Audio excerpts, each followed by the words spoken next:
Yo, what is up, YouTube fam?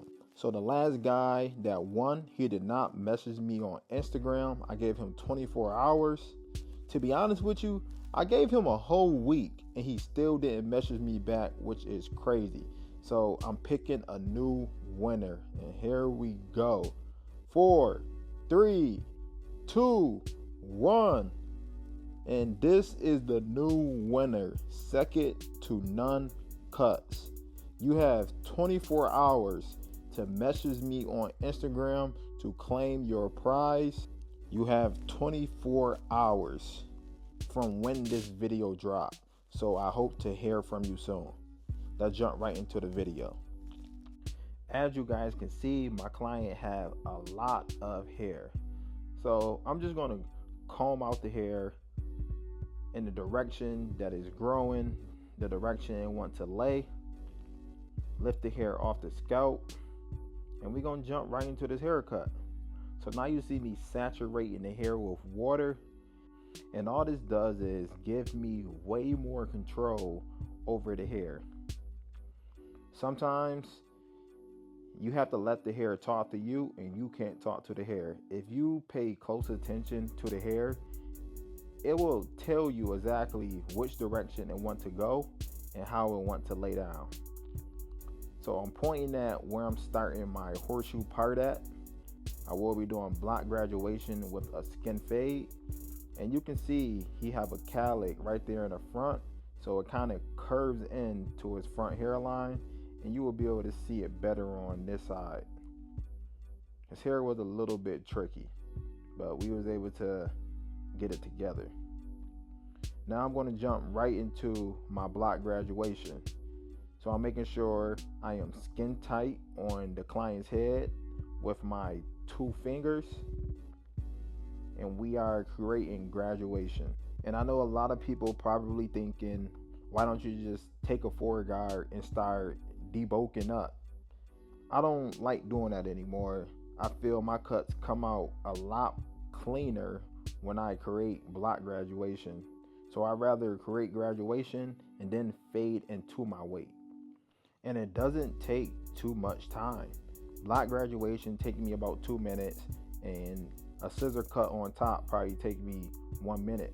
So this whole process take me about 5 minutes from parting the hair to wetting it and actually doing the scissor cut. Once all the scissor cut is complete, the easy part is the fade. So that's just something to think about. And remind you, I did this haircut in 30 minutes. And this is another reason why I love block graduation, because I'm able to control my crown area in the back. I don't know if you guys notice, but sometimes if you cut the crown area a little too much, it will start sticking up at you. It will spike up, and that means you cut it way too low. So with block graduation, I'm able to control the length that I want to keep in his crown area, so everything will lay down properly. And it's going to look really nice when I get finished. So that's another reason why I love block graduation, especially with the crown area. So you will see how flush I have it down to his scalp when I am finished. And that's all because of block graduation. Now I'm going to make a part going right down my client's head, and I'm going to comb the hair over, and we're going to connect the top to the sides, and I'm pulling the hair down right into my block graduation that I created. So my client, he combed his hair over in the opposite way that his hair want to grow over. And I'm going to show you exactly what I mean when I start fading. So I asked him, I said, hey bro, you know you comb your hair over to the wrong side. Your hair naturally grows over to the right and you combing it over to the left. Do you want me to fix it? And he said, no, I just want to keep combing my hair over to the left. I said, okay. And that's what we did. And it was a little bit challenging because his hair do not want to grow to the left and want to naturally grow to the right, but we were still able to make it work and give him a nice blurry fade. Now you see me just finishing up this cut by doing a scissor cut on top. You see my guideline that I am following straight back to his head. And I ain't gonna lie, man, my next big investment are going to be some shares and some thinning shares. And that's what it's all about. You have to keep investing in yourself, whether it's your tools, your education. We should always be getting better as barbers. And your clients notice this stuff as well. Every time I get something new, my clients ask, hey, is that new? Did you have that last time?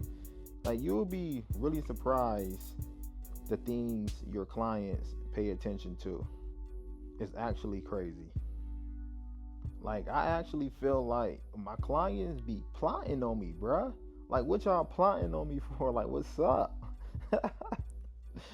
Now we just gonna pull the hair straight out, and now we just gonna cut his fringe area. Don't cut it too much because we still want to have enough for him to comb it over. And that will complete my scissor cut.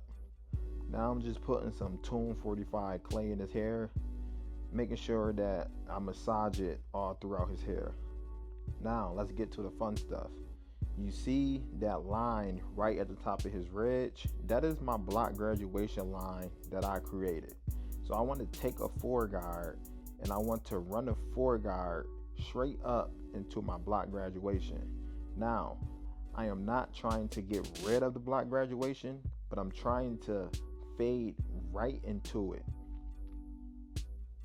So that's why you see me running my clippers straight up. And look at the crown area. Look how much the crown area is laid down for me. That's block graduation. And you can see I'm running the four straight up. I'm not taking away my shape because I want to keep the shape. That's the whole point of me doing block graduation. And right when I'm done with the foreguard, I will jump right down to the number 3.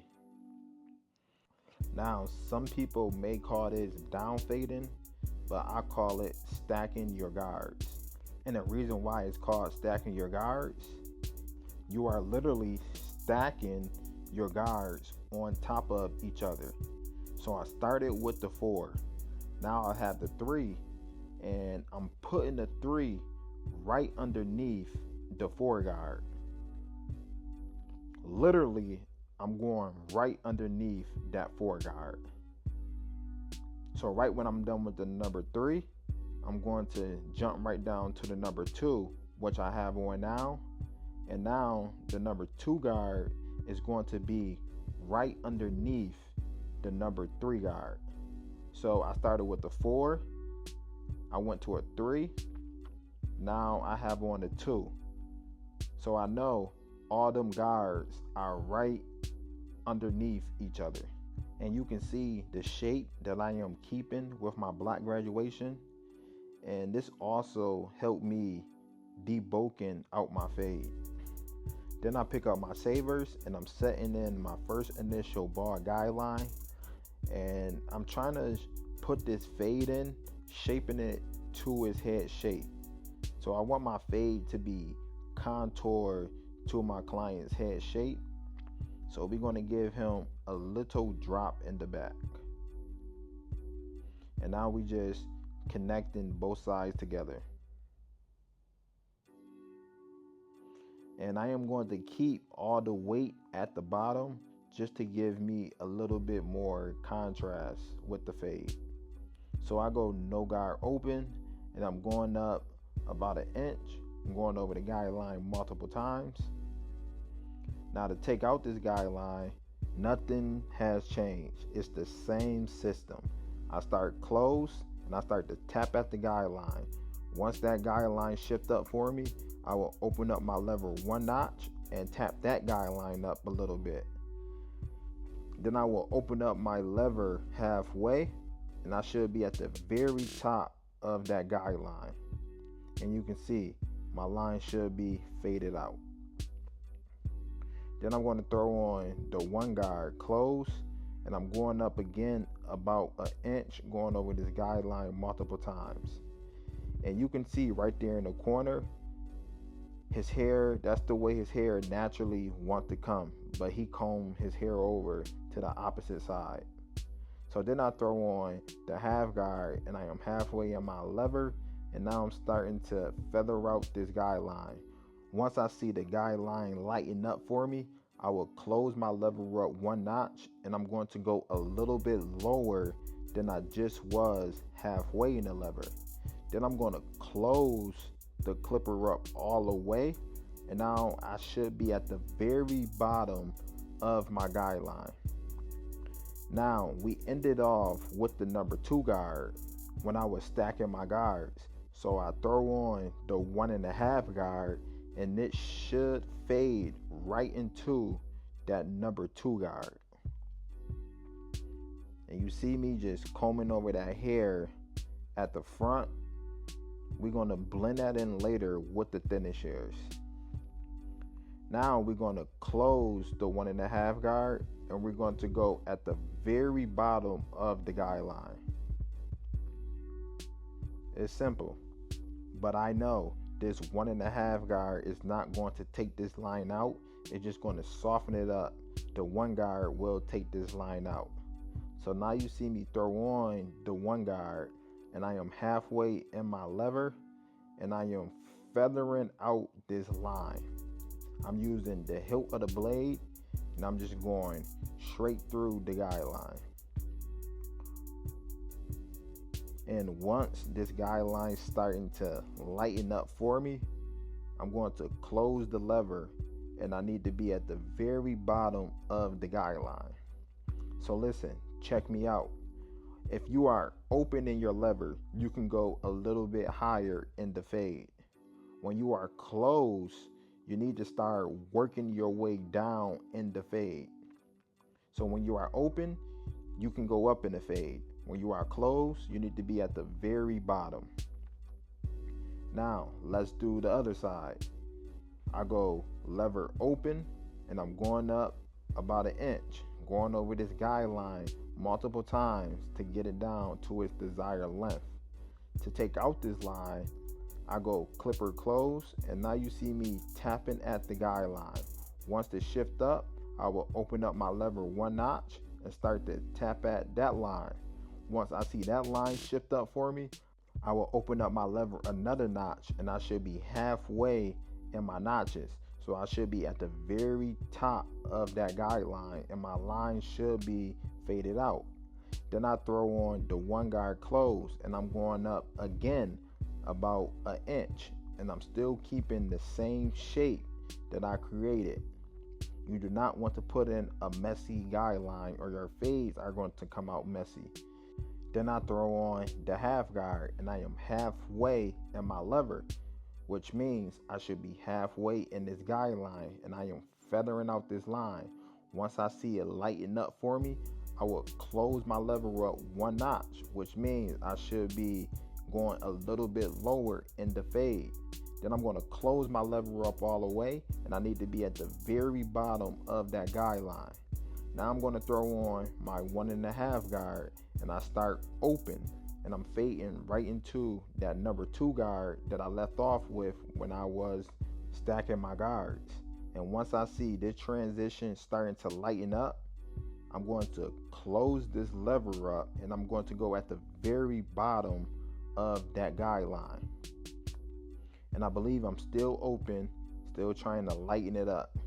Now I just closed it. Now you're going to see me work my way down at the very bottom of that guideline. I am not flicking, I am cutting right through my guideline. And this 1.5 guard is not going to take this line out. Now you see me come back with the 1 guard, and I am halfway in my lever. I'm using light touches. I am feathering out this line, and I'm using the hilt of the blade. Like I told you before, when you are open, you can go up in your fade. If you are halfway, you need to be halfway in the fade. If you are all the way closed with the lever, then you should be at the very bottom of your guideline. And all I'm doing is just working the lever and just picking the spots that I want to fade out to bring this transition all the way together to get that blurry effect. I like handing out McBlurries. This is the process of handing out a McBlurry. I'm just staying consistent and trusting my system. Now we're going to fade out the back. And I'm just going to speed things up just to tap in with you guys and let you know what I've been up to lately. So for everyone who doesn't know, I live in Tampa, Florida, but I'm from Buffalo, New York, and I work at Headlines Barbershop. And we just opened up a new barbershop. This is the 9th location. And for those who don't know, when I lived in Buffalo, I owned my own barbershop. I was 50-50 in it with my business partner. But what made this situation so cool, Headlines is so established as a brand. They have hundreds of people willing to move out of town to come work at one of these shops, that I'm able to get the experience of how to properly open up a barbershop, how to properly manage a barbershop, how to advertise it, market the shop, and how to get the shop very busy in a short period of time. So the location I'm at right now is 4 of us in there. Our shop can hold 14 barbers. And the shop opened up August 19th, and we trying to grow the shop at a super fast pace and have the shop filled up as soon as possible. So I will keep everyone posted on the journey. I'm going to be showing clips of my videos of the progress of the shop and how we are growing. And I just want you guys to be part of it as well. Now back to the haircut. Just look how I have the crown area laid down, and just look how it just laying down flush to his head. Sheesh. Now we're just going to detail out this fade and bring everything together. I am lever open using just the corner of the blade and just cleaning up all them dark spots that I see in the fade to really give it that blurry effect. Detail work goes a long way. Now you see me throw on the 1.5 guard and trying to lighten it up a tad bit.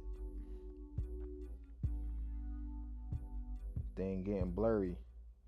Now I'm going to use my thinning shears and remind you, I am not trying to get rid of the shape. I just want to get rid of some of this bulk and let everything flow a lot smoother. So I'm just taking my time. I'm doing 2 to 3 snips and I'm getting up out of there. And just look how much better that looks.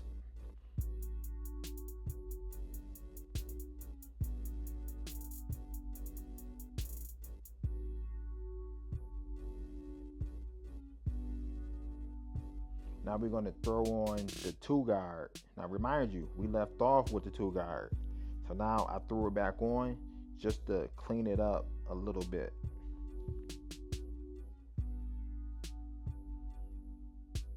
This is that detail work.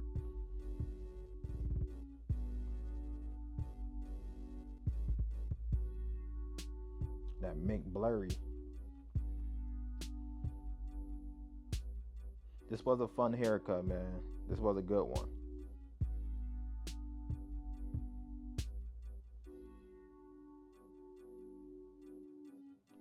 And this is how my client came in looking. It was definitely time for my guy to get a haircut, because his hair was looking crazy. But it's up to us as barbers to get our clients back in the game. And you already know I had to step and give my boy that McBlurry.